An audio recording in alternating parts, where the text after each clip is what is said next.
하나님의 말씀을 봉독하겠습니다. 로마서 10장 9절에서 15절까지의 말씀입니다. 신약성경 253면에 있습니다. 로마서 10장 9절에서 15절까지의 말씀을 봉독하겠습니다. 내가 만일 내 입으로 예수를 주로 시인하며 또 하나님께서 그를 죽은 자 가운데서 살리신 것을 내 마음에 믿으면 구원을 받으리라. 사람이 마음으로 믿어 의에 이르고 입으로 시인하여 구원에 이르느니라. 성경에 이르되 누구든지 그를 믿는 자는 부끄러움을 당하지 아니하리라 하니 유대인이나 헬라인이나 차별이 없음이라. 한 분이신 주께서 모든 사람의 주가 되사 그를 부르는 모든 사람에게 부요하시도다. 누구든지 주의 이름을 부르는 자는 구원을 받으리라. 그런즉 그들이 믿지 아니하는 일을 어찌 부르리요? 듣지도 못한 일을 어찌 믿으리요? 전파하는 자가 없이 어찌 들으리요? 보내심을 받지 아니하였으면 어찌 전파하리요? 기록된 바 아름답도다 좋은 소식을 전하는 자들의 발이여 함과 같으니라. 아멘. 오늘 본문은 우리 한국교회 지난 30년간 하나님이 베푸신 부흥시대에 가장 우리를 감격시킨, 그리고 우리의 믿음의 가장 중요한 확신이 되었던 구절들입니다. 내가 만일 네 입으로 예수를 주로 시인하며 또 하나님께서 그를 죽은 자 가운데서 살리신 것을 네 마음에 믿으면 구원을 받으리라. 얼마나 가슴 떨리는 놀라운 약속이요, 경험이요, 우리의 존재론입니까? 그러나 이 내용은 조금 이제 더 가면 이제 우리의 결단과 결심을 얘기하지 않고 이렇게 얘기하죠. 어떻게 알지도 못하는 자를 믿겠느냐?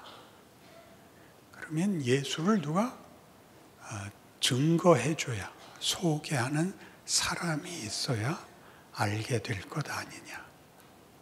그러면 소개하고 전하러 온 자는 누가 보냈겠느냐? 이렇게 역추적을 하여 구원이라는 것이 우리의 결단에, 우리의 실존적 경험과 결단이 되지만 하나님의 의도, 하나님의 의지, 하나님의 기뻐하시는 뜻으로부터 출발했다 하는 그 깊이와 근거를 밝히고 있습니다. 그래서 우리 오늘 본 15절을 보면 보내심을 받지 아니하였으면 어찌 전파하리요?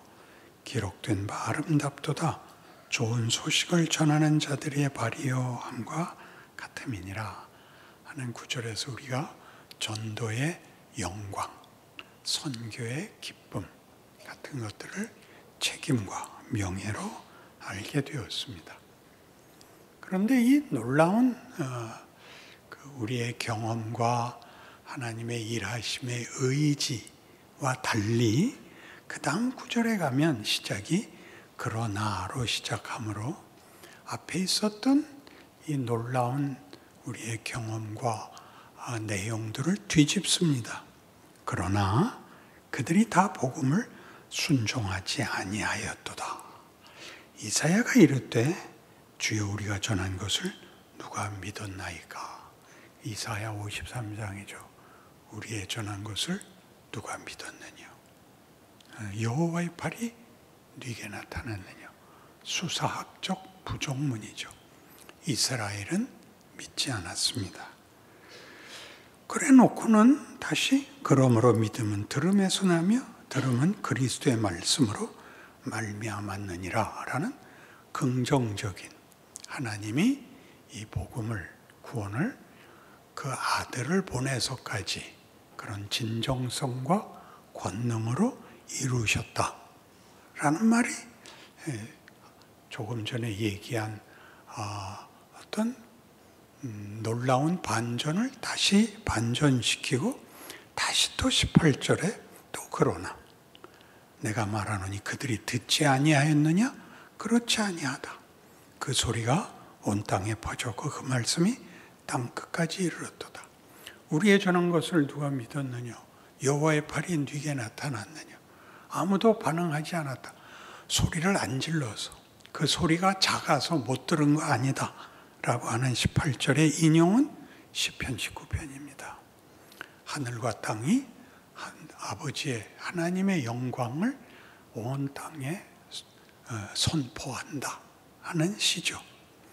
그래놓고 또 다시 그러나 내가 말하는 이스라엘이 알지 못하였느냐? 뭘 알지 못하였느냐? 너희가 못 알아듣고 너희가 배신을 때릴 것이라는 것을 몰랐단 말이냐? 내가 백성 아닌 자로서 너희를 시기하게 하며 미련한 백성으로서 너희를 노엽게 하리라. 모세가 얘기했대요.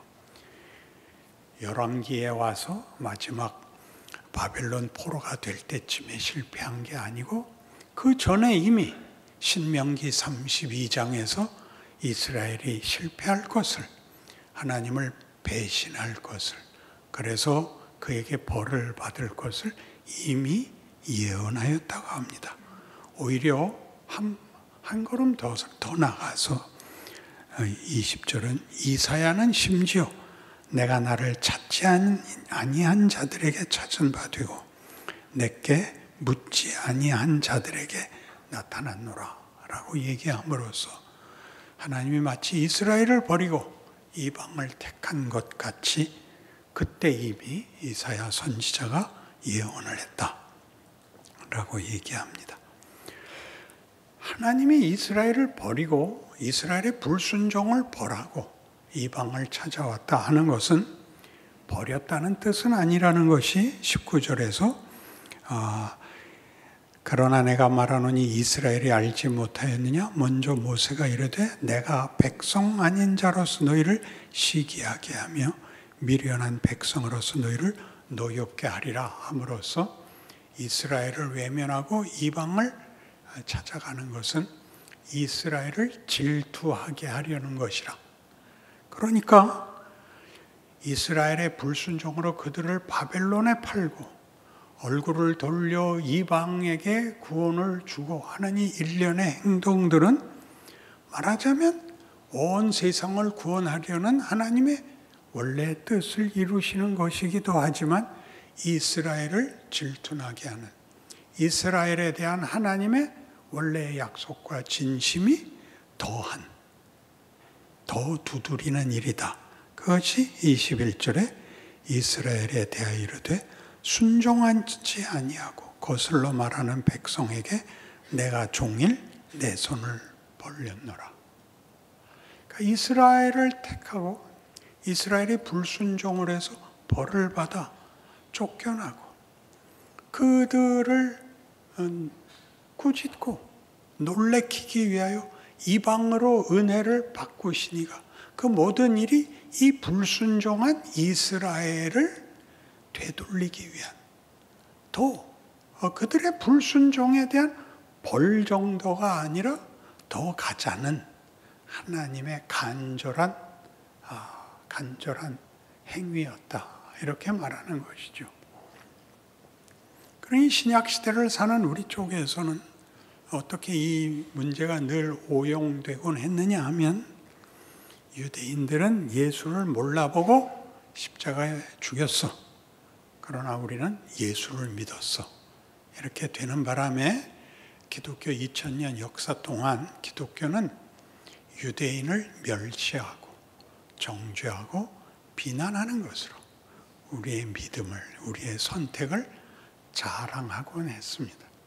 그러나 본문은 이스라엘을 버렸다고 얘기하지 않고 그들을 꾸짖고 하나님이 그들을 더 데리고 가기 위해서 저들의 질투심을 유발시켰다고 얘기합니다. 이 얘기는 이스라엘이 무엇을 실패했는가가 쉽게 얘기하는 하나님을 다만 불순종했다 정도가 아니라 더 깊은 자리를 우리에게 예상케 하고 신약 성도들로 하여금 너희들이 믿고 지키는 바 그 선택에 잘한 것이 이 과거의 실패를 꼭 교훈으로 삼아야 된다. 그런 얘기가 되는 것입니다. 제가 설교를 하려고 어디 가서 서면 다른 교회 가면 좀 더 현상이 심각한 게 아는 얘기 하시지 왜 모르는 얘기를 하세요 하는 표정을 꼭 짓습니다. 여러분들 다 아시죠? 예수를 믿어야 돼. 딴소리 할 거 없어. 넌 지옥 가, 난 천국 가. 성경은 그렇게 간단하게 결론을 안 내린다. 이스라엘의 실패는 무엇이며 저들의 실패가 이방의 구원이 되는 것은 무엇이며 이방의 구원이 이스라엘에게는 어떻게 작용한다는 것이며 그들에게 일어났던 이 실패와 회복은 신약교회에 어떤 교훈이 되는가 이렇게 말하고 있습니다. 알아들었으면 옆 사람을 쳐다보세요.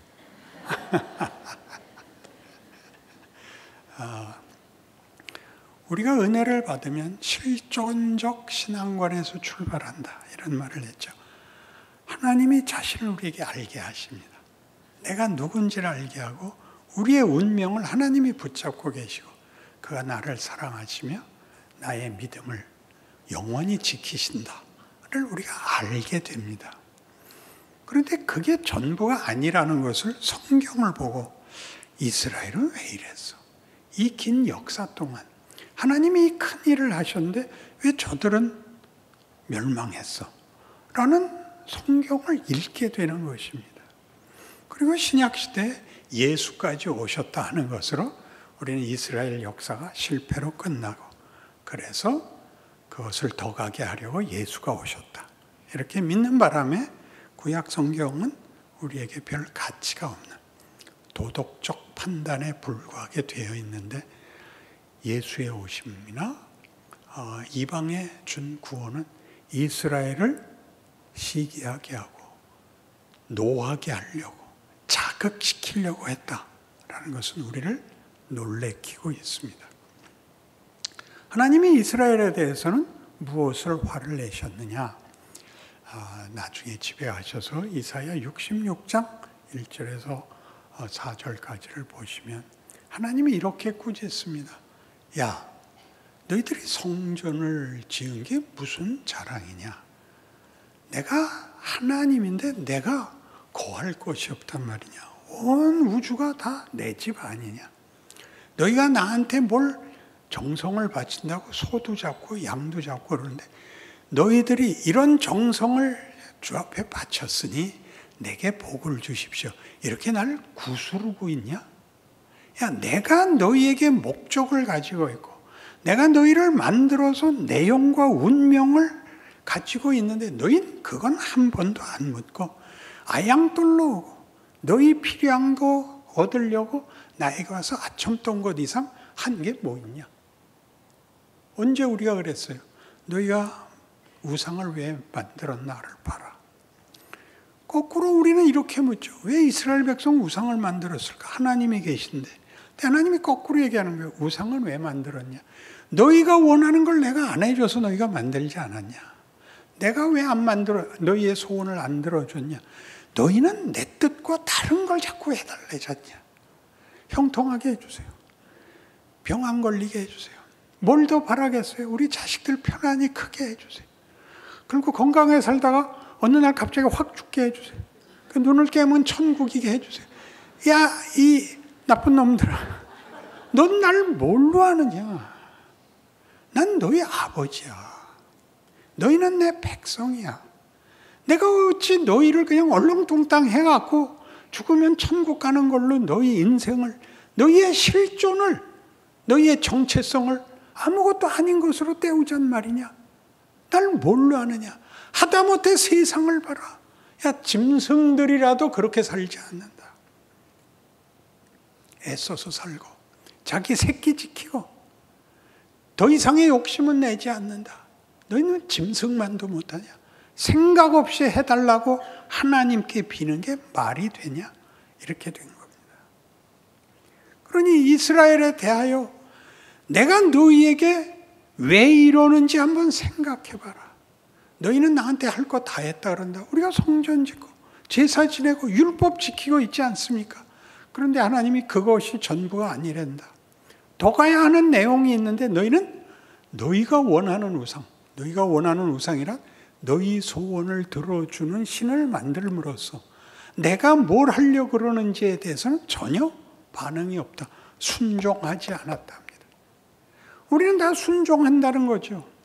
제가 이 신약 성경 다시 읽기를 하면서 여러 가지 주제들을 연결하고 있는데, 하나님의 은혜를 베푸시면 되는데 우리의 순종으로 은혜를 우리에게 베푸시는 것이 공식 아닙니까? 순종은 분별과 선택과 책임이 있는 것이다. 나는 내 뜻대로 안 하겠어요. 하나님 뜻대로 하세요 라고 말하면 내 책임이 면제되는 것 아니다. 하나님이 무엇을 원하시며 그것을 이루기 위하여 어떤 길을 가라 그러는가는 여러분이 책임 있게 반응하지 않는다. 하나님이 우리를 이 시대, 이 나라, 이 자리에 보냈다. 여러분의 가족, 여러분의 직장, 여러분이 속한 사회에 보냈다. 그러니까 하나님의 일을 하는 하나님의 방법과 길이에요. 근데 여러분은 거기를 벗어나게 해달라죠. 벗어나게. 제일 많이 하는 기도, 우리 대통령이 잘해서 아무 걱정 근심 없게 해주세요. 그러니까 이스라엘 백성이 하나님께 이렇게 비는 겁니다. 바로가 잘해서 우리도 잘 살게 해주세요. 야 임마, 너희는 종이 아니야. 너희는 자유인이야. 너희는 내 자녀야. 너희가 실력 있게, 거룩하게, 지혜롭게, 명예롭게 선택과 책임과 그런 존재가 돼야 돼. 그것은 환경을 바꾸는 문제가 아니야. 너희 자신이 그런 존재가 되는 거야. 그 존재로서의 책임, 분별과 경험과 과정과 유혹과 시험을 거쳐 그걸 극복해내는 자리가야 만들어지는 거야. 거기를 순종하지 않은 것이 구약 역사인 것입니다. 왜 그러세요? 여기서 끝났죠. 그래서 하나님이 그들을 바벨론에 파십니다. 바벨론이 유다를 이기자 뭐라고 떠들었겠어요? 우리가 믿는 신이 너희가 믿는 신보다 크다. 가서 봤죠. 큰 게 하나도 없죠. 폭력은 더 갖고 있지만 율법에서 본 바와 같은 신에 대한 설명이 거긴 전혀 없죠. 그 신은 대꾸도 안 하고 목적도 없고 개입도 할 수 없습니다. 그들은 단지 그들이 가진 폭력을 정당화하는 신을, 변명을 갖고 있을 뿐이라는 걸 보게 됩니다. 포로는 다만 형벌이 아니고 이스라엘 백성에게서는 중요한 경험이 됩니다. 그래서 하나님은 그들을 파시는 것이 도대체 무슨 뜻인지를 이렇게 하나님이 비명을 지르십니다. 호세아 11장입니다.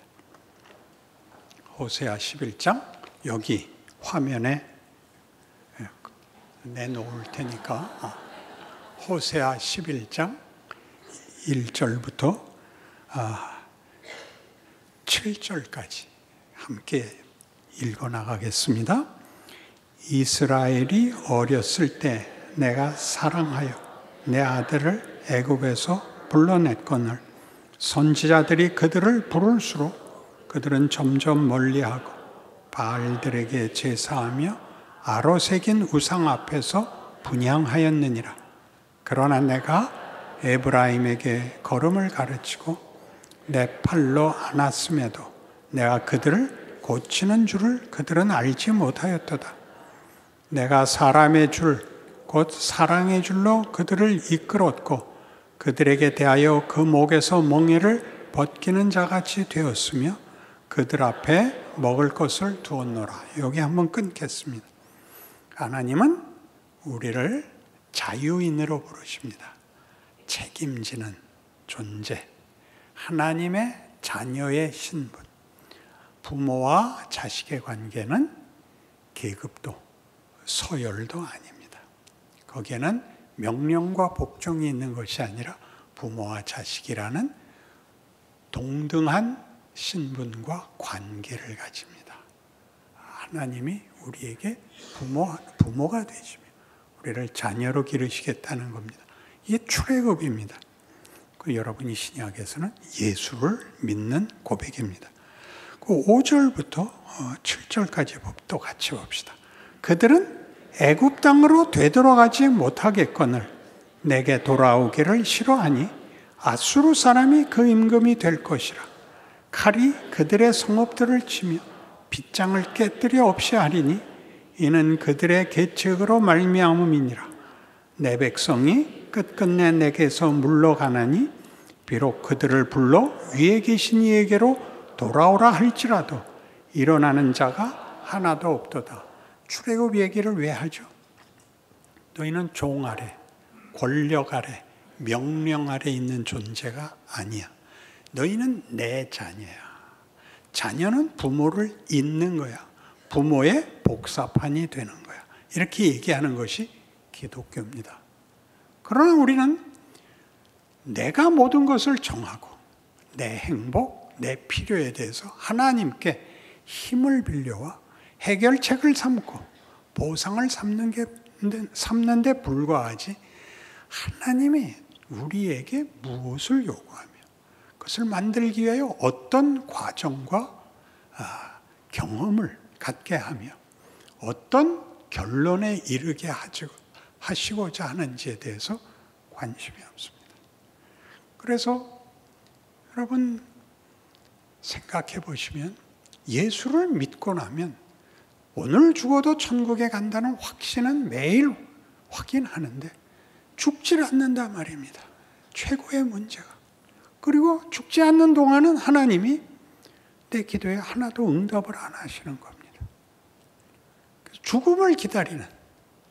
그래서 예전에는 지금도 그렇지만 신앙의 확인이 주일날 교회에 오는 것 외에 아무것도 없습니다. 평일에는 어찌할 바를 모릅니다. 그래서 예전에는 그 확인을 공고히 하기 위해서 주일을 철저히 지켰습니다. 돈을 안 쓰는 겁니다. 뭐 안 사 먹고 버스도 안 타고 걸어오고 이런 것들로 그 허전한 빈 공간을 메꿨던 것입니다. 근데 그래봤자 소용이 없어서 이제는 그냥 사 먹기로 했습니다. 그런 게 뭐가 아닙니다. 그 대신에 이제 신앙도 자신이 없어지죠. 체념이 생기는 겁니다. 그러니까 평일이 뭔지를 모릅니다. 세상 속에 보냄을 받고 나를 보낸 문맥, 컨텍스트, 그 자리를 모릅니다. 거기서 내가 뭘 어떻게 해야 되는지, 거기서 선교사가 되라는 것이 아닙니다. 존재가 달라지라는 겁니다. 세상이 가지는 공식들, 약육강식, 적자 생존을 위해서 폭력을 써야 되는 것과 그 동일한 조건에서 십자가를 진다는 양보할 수 있고 한 걸음 물러날 수 있고 좋은 말을 할 수 있는 자리로 우리를 요구합니다.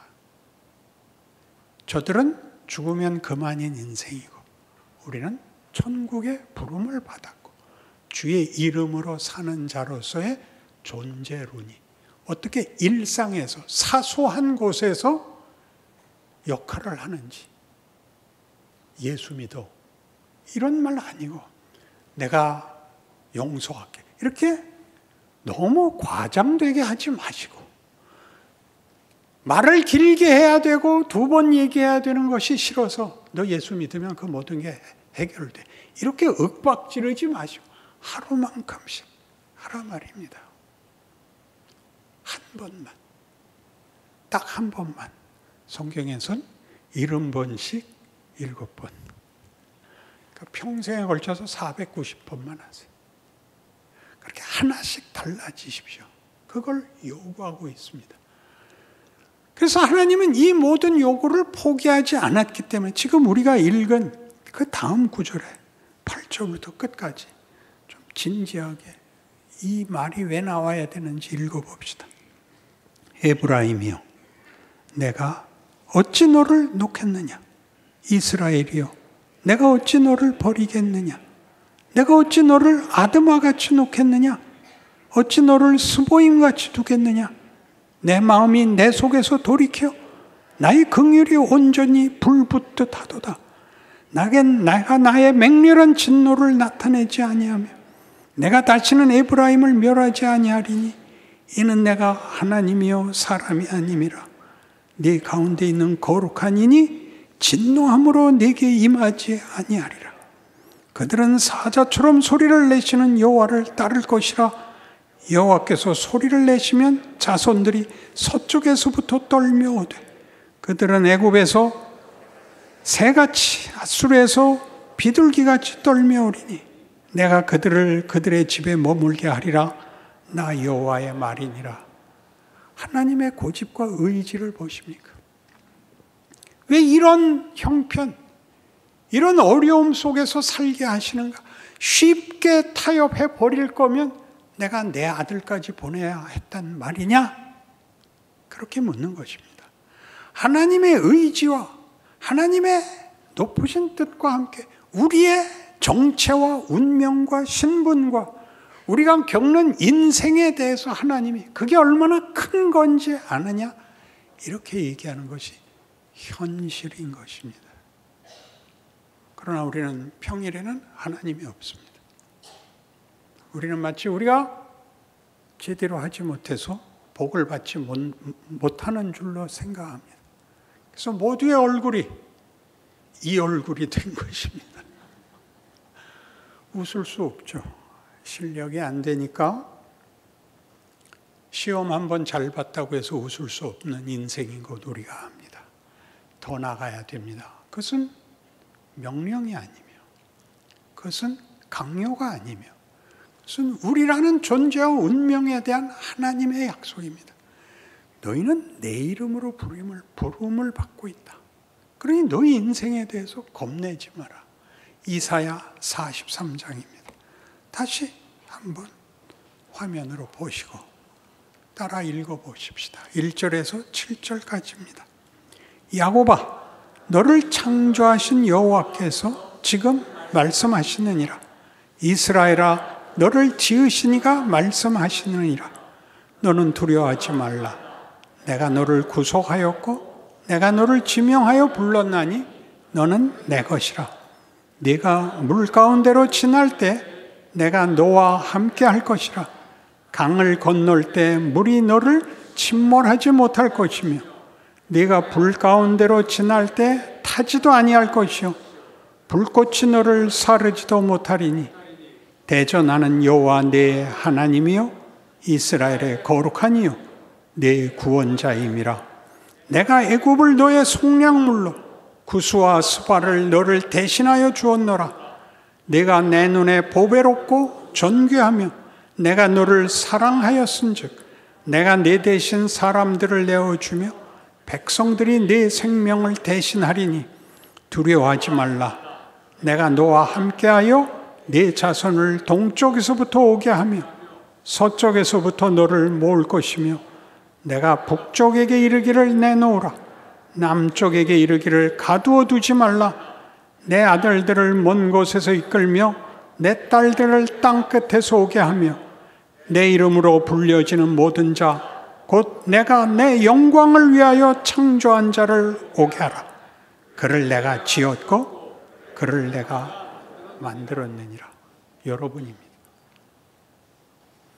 미국도 여러분을 위하여 세웠고 러시아도 여러분을 위하여 세웠고 히틀러도 여러분을 위하여 세웠고 어떤 뛰어난 자도 여러분에게 조욕입니다. 여러분 각자가 주인공입니다. 역사며 여러분 각각의 인생이며 현실이며 조건입니다. 기도하십시다. 하나님 아버지, 창조주요 구원자시며 그 약속을 이루실 결론을 내실 우리의 아버지십니다. 우리의 현실이 하나님의 진정성을 가진 개입이요 인도하시며 나를 만드시는 과정임을 안다면 우리는 이것보다 더 잘해야 됩니다. 형통해질 것이라는 기대가 아니라 진지하게 받아들여야 된다는 그 믿음, 그 순종, 그 인내, 하나님의 기적이 매일 계속되고 반복되고 있다는 사실을 아는 그 지혜와 그 순종과 그 믿음에 도달케 하여 주옵소서. 예수님 이름으로 기도합니다. 아멘.